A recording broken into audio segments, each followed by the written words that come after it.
This is the deadly and chaotic gun battle erupting in the Mexican city of Culiacan after the Mexican government says the National Guard and Army attempted to arrest El Chapo's son. They were born into an empire worth billions, an empire feared, hunted, and built on blood.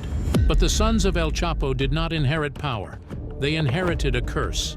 One by one, their lives twisted into paths no dynasty could survive. Some vanished into shadows, some collided head-on with the enemies their father made, and others faced consequences darker than any headline ever revealed. What happened to them is not just tragic, it's almost unbelievable. And the truth behind their downfall is far more shocking than the legends they were born into. Heirs to a bloody throne. High in the Sinaloa Mountains, a place where roads vanish and power is measured in bullets, a brutal empire took shape, fueled by cocaine, meth, and the kind of violence that rewrites borders. At its core stood Joaquin El Chapo Guzman, a name feared from safe houses to courtrooms, a mastermind who turned chaos into profit. But even empires built on terror need heirs, and his sons never inherited land or legacy. They inherited a global trafficking machine worth billions and soaked in blood.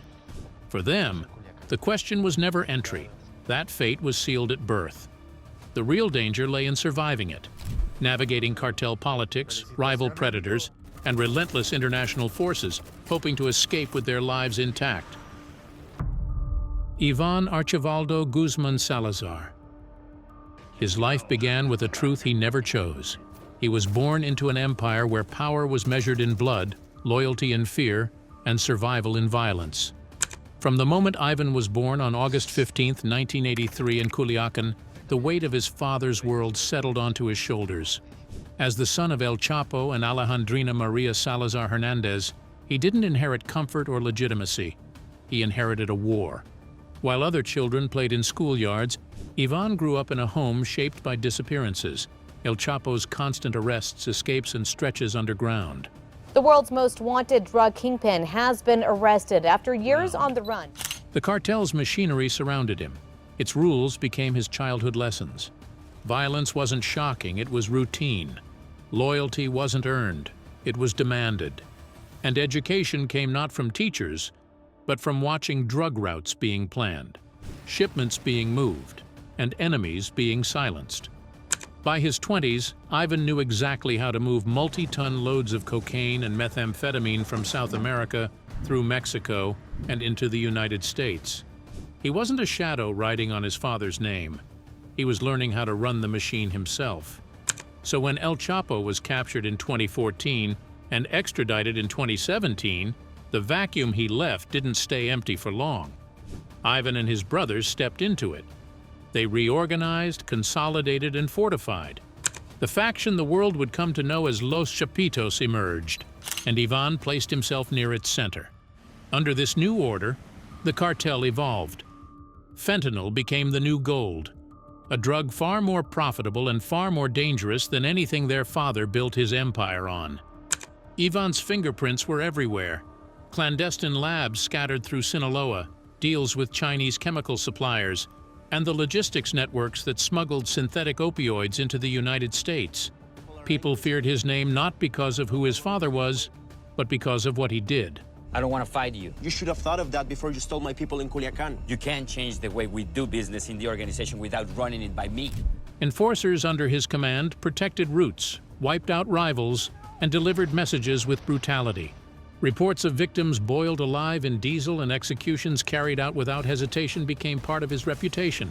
But the life he flaunted online, luxury vehicles, designer clothes, private parties, masked the paranoia beneath it. Every photo hid armed guards. Every celebration hid the knowledge that someone, somewhere, was hunting him. In 2005, he was arrested on money laundering charges, only to walk free when prosecutors failed to produce evidence. 14 years later came the moment that exposed the cartel's true power, the Culiacanazo.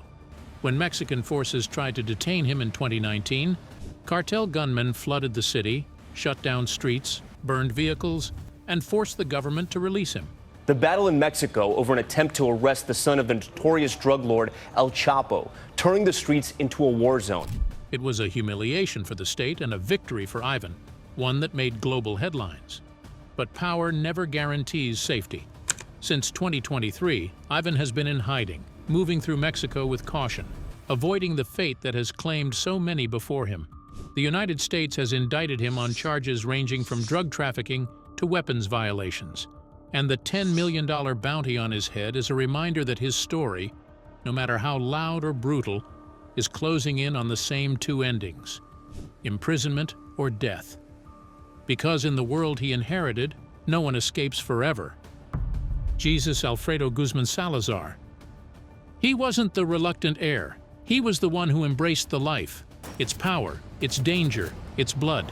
Jesus Alfredo Guzman Salazar, born August 15, 1986, shared more than a birthday with his brother Ivan. He shared a fate shaped from childhood inside the machinery of El Chapo's empire. Raised by Alejandrina in the same world of safe houses, whispered orders, and cartel politics, Jesus grew into a different kind of figure, one known less for strategy and more for enforcement. Where Ivan often played the front-facing role, Jesus became the man who handled what kept the organization in line: fear, force, and the threat of violence. His early years mirrored Ivan's, but the distinction sharpened as they grew. Jesus stepped directly into the parts of the business that required guns on tables and decisions made in shadows. As their father disappeared behind U.S. walls, Jesus' influence expanded alongside Ivan's.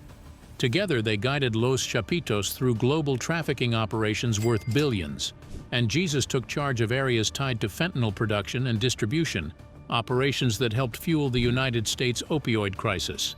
But what truly set him apart in the eyes of law enforcement was his alleged hand in violence. Mexican authorities linked him to operations marked by armed confrontations with rival groups, while U.S. prosecutors accused him of playing a role in choosing when and how the cartel's enforcers were deployed. The police eventually letting El Chapo's son go, and tonight Mexico's president is defending that decision. Violence wasn't an accessory to his work, it was part of the job description. And yet even those who deal in fear can taste it. In August 2016, Jesus and Ivan were kidnapped from a restaurant in Puerto Vallarta by members of the Jalisco New Generation cartel, a brazen attempt to strike at Los Chapitos directly. The surveillance images show the attack was brazen. Screenshots show Jesus Alfredo Guzman sitting at a table with friends. They vanished for days, only to reappear under murky circumstances that left more questions than answers. What the incident made clear was simple: even princes of the underworld bleed. Like Ivan, Jesus lived surrounded by wealth, exotic animals, luxury estates, glittering jewelry. But those displays came wrapped in steel and paranoia. Armed guards shadowed his movements, locations changed constantly, and every step carried the weight of threat. And one more thing binds him to his brother: his legal reality. Jesus faces U.S. federal indictments for conspiracy to distribute controlled substances, money laundering, and running a continuing criminal enterprise. There's also a $10 million reward on his head. And, like Ivan, he remains at large in Mexico, steering cartel operations while remaining just out of reach of the authorities hunting him. Ovidio Guzman Lopez. He entered the world on March 29, 1990, with a surname powerful enough to shape his future before he could walk. As the son of El Chapo and his second wife, Griselda Lopez Perez, Ovidio Guzman Lopez grew up in Culiacan, where the Sinaloa cartel wasn't a shadowy rumor but the air everyone breathed. Children around him dreamed of school, sports, or simple freedom. Ovidio never had that luxury. His path was sketched out by blood, legacy, and expectation long before he understood any of it. By his teenage years, El Chapo and Ismael El Mayo Zambada had already begun his apprenticeship. It wasn't taught in classrooms or written in notebooks. It was passed down in safe houses, whispered in convoys, and demonstrated in the violent rhythms of cartel life. And by 18, Ovidio was already embedded in trafficking operations that would contribute to thousands of deaths far beyond Mexico's borders. When his father was arrested in 2016, Ovidio rose even faster, stepping into a leadership structure that he and his brothers, Ivan, Jesus, and Joaquin, would come to dominate as Los Chapitos. Under their direction, the cartel didn't just expand, it evolved. Ovidio helped push the organization toward fentanyl, embracing a synthetic drug that offered unprecedented profit and devastating consequences. Precursor chemicals flowed from China, and clandestine labs in Sinaloa turned them into vast quantities of fentanyl destined for the United States. Competition was crushed, informants vanished, and discipline was enforced through terror. Ovidio proved especially ruthless, ordering the killing of rivals, suspected traitors, and even a singer who refused to perform at his wedding. Each death served a purpose. Violence wasn't chaos, it was strategy. But the world would come to know Ovidio not just for the drugs, but for the day he brought a major city to its knees. On October 17, 2019, Mexican National Guard forces captured him in Culiacan. Within minutes, the city exploded. More than 600 cartel gunmen, following orders from Ivan, swept through the streets, launching attacks, torching vehicles, surrounding military housing, and threatening mass civilian casualties. Culiacan became a battlefield, and after hours of violence, the government surrendered. President Andrés Manuel Lopez Obrador ordered Ovidio's release, claiming the decision saved 200 lives. It was a stunning show of cartel power.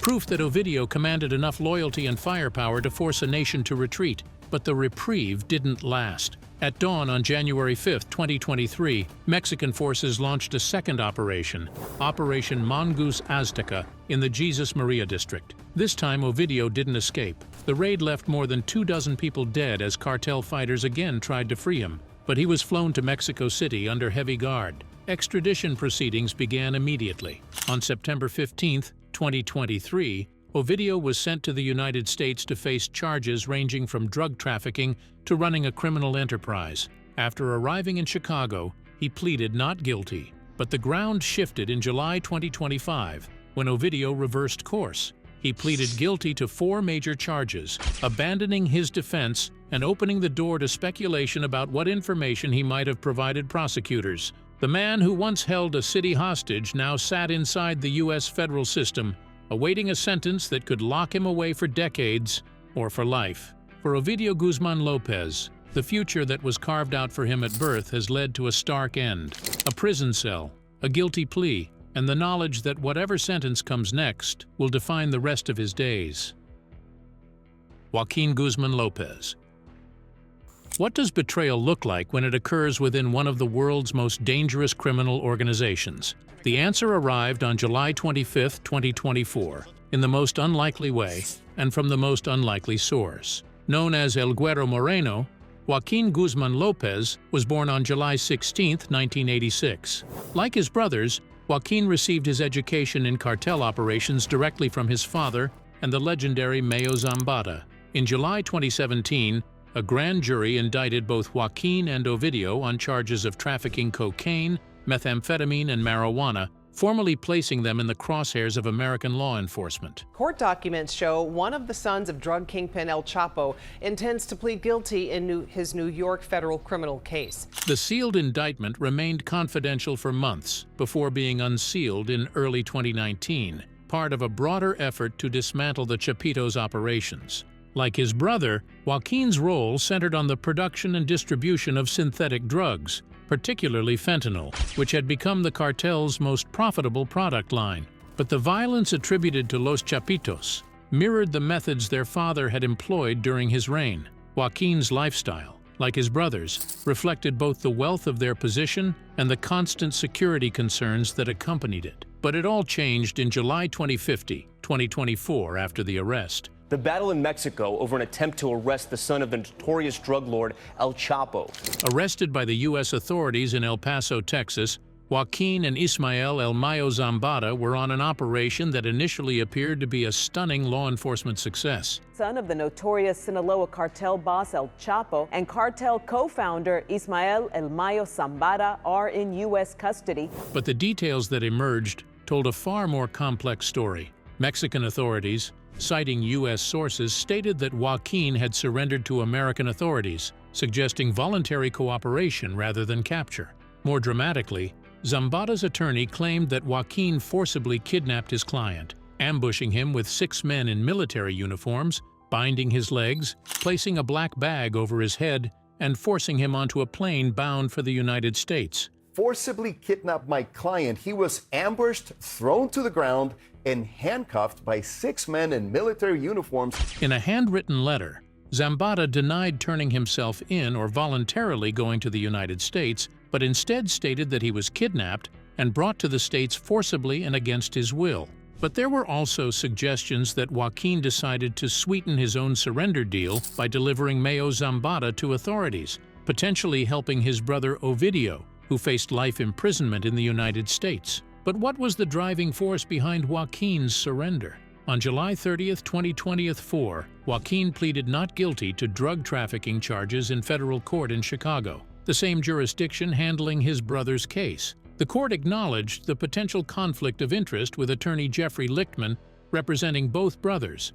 But both Joaquin and Ovidio agreed to the arrangement, as did prosecutors, which leaves the question as to what information Joaquin might possess. As a leader of Los Chapitos, he would have detailed knowledge of trafficking routes, distribution networks, money laundering operations, corruption schemes involving Mexican officials, and the cartel's organizational structure. His betrayal of Mayo Zambada demonstrated a willingness to sacrifice even his father's closest ally and surrogate father figure to the brothers. For years, Mayo Zambada had been like a surrogate father to El Chapo's sons, making Joaquin's actions particularly significant within cartel culture, where loyalty carries paramount importance. Joaquin's current status places him in federal custody, awaiting the conclusion of plea negotiations that will determine his fate.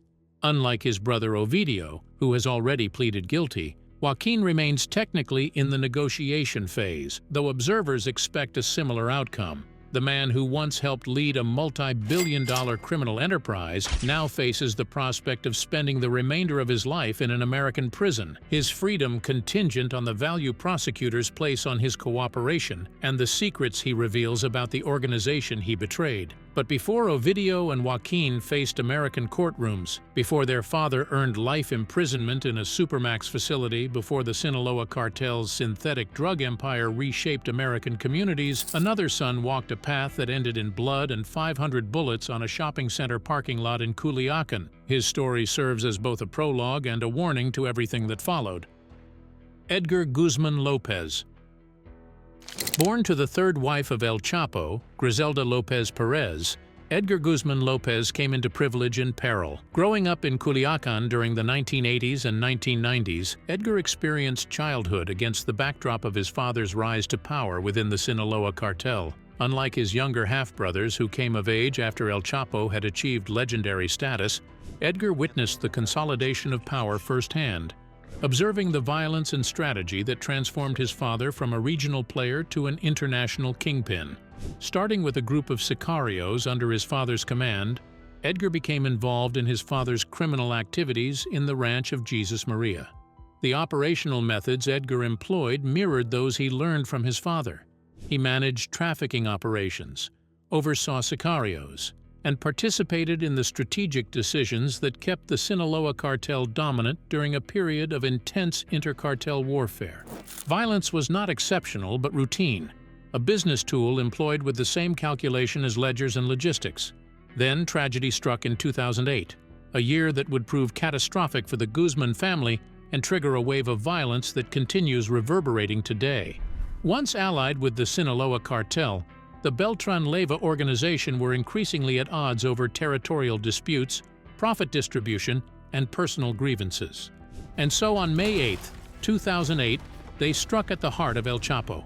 Edgar, along with his cousins Cesar Ariel Loera and Arturo Meza Cazares, had been visiting a shopping center parking lot in the Desarrollo Urbano Tres Rios neighborhood of Culiacan, when armed men approached and opened fire. Edgar was shot over 500 times, rendering his body practically unrecognizable, and his companions died alongside him in an attack so overwhelming in its violence that it shocked even a community accustomed to cartel warfare. The sheer number of bullets fired suggested this was not merely an assassination but a message, each round emphasizing the depth of hatred and the cost of perceived betrayal. The grief that followed Edgar's death became legendary in Culiacan.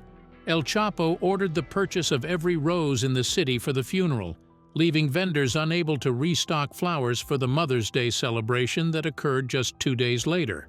Edgar's death at age 22 meant he never faced the American courtrooms that would eventually hold his brothers. He never negotiated plea deals or cooperated with prosecutors. He never experienced imprisonment in supermax facilities designed to break the spirits of the world's most dangerous criminals. His story ended violently in a parking lot, another casualty in a war that claims lives with brutal efficiency regardless of family connections or personal characteristics. Frida Munoz Roman, Edgar's widow, identified her husband's body and stated that those responsible were hitmen for the Beltran Leyva organization. He left behind a daughter barely 2 years old, a child who would grow up knowing her father only through stories and corridos. But the outcome and aftermath were even worse. After Edgar's death, the realities changed in the drug war, leading to increased violence and retaliatory attacks between rival cartels.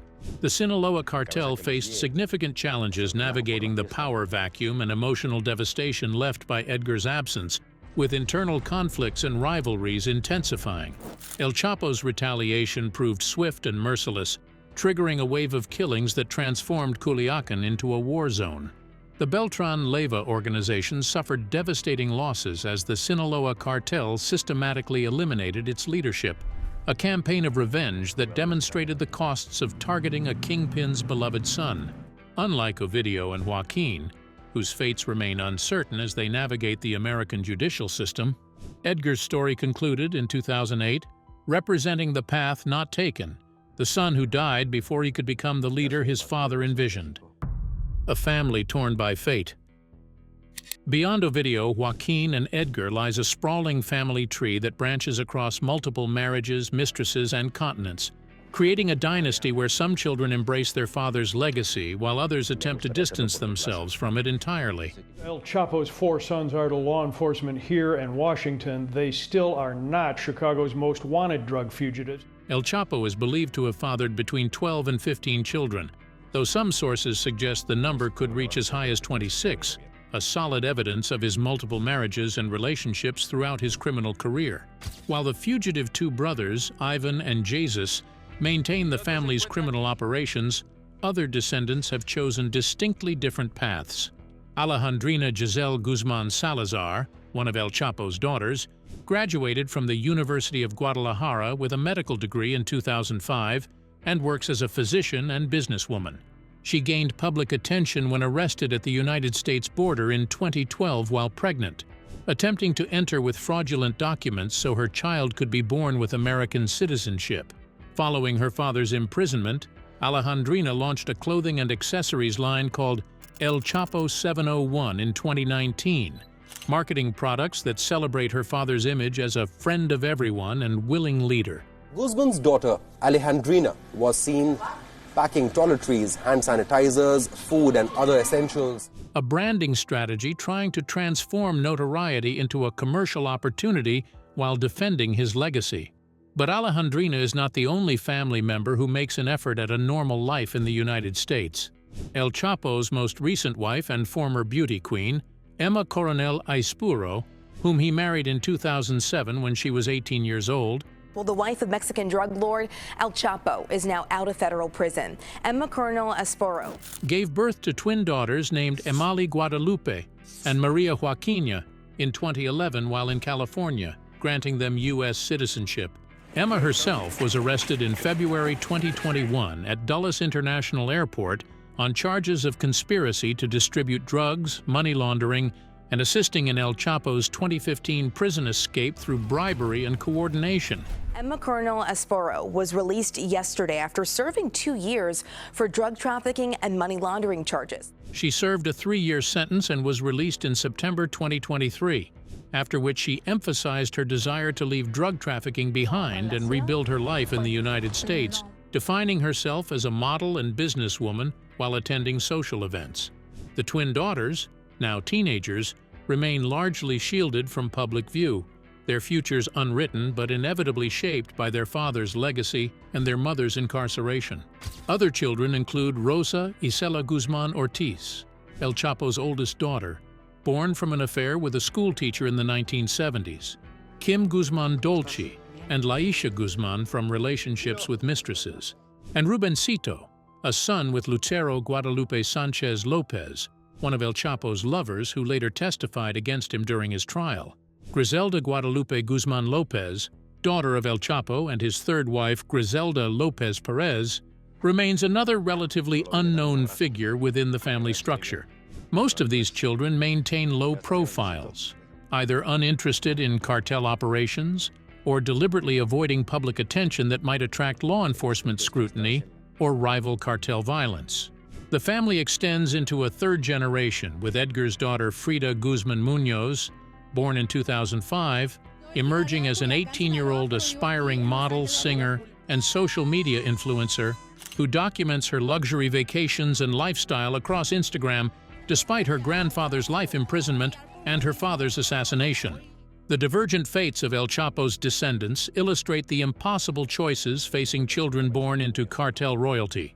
Embrace the criminal enterprise that provides wealth and power while accepting the violence and imprisonment that inevitably follow, or attempt to forge independent identities while bearing surnames that function simultaneously as inheritance and curse, privilege and target, opening doors while painting permanent targets on their backs. Thank you for watching. See you in the next video.